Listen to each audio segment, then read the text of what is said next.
Hey everyone, happy Halloween!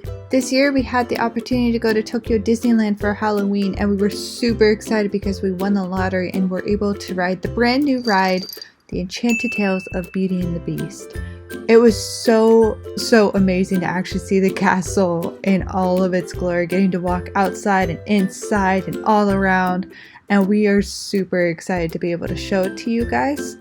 It was part of the video that we just put out today, but since there's going to be some sound effects and clips that we wanted to keep in there to keep it as true to original form, we didn't want to have that entire video go demonetized or potentially blocked, so we just put it up separately. So we really hope you guys get to enjoy this brief run through.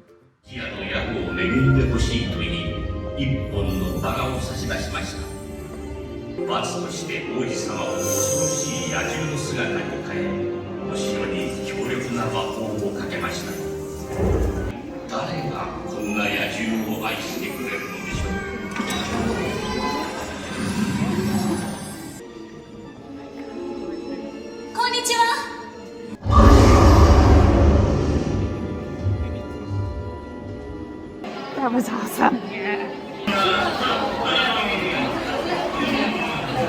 Dinner ようこそ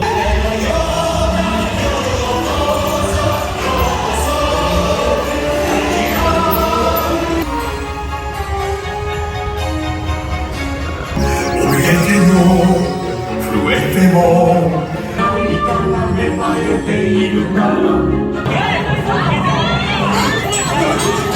侵入者だ愛しています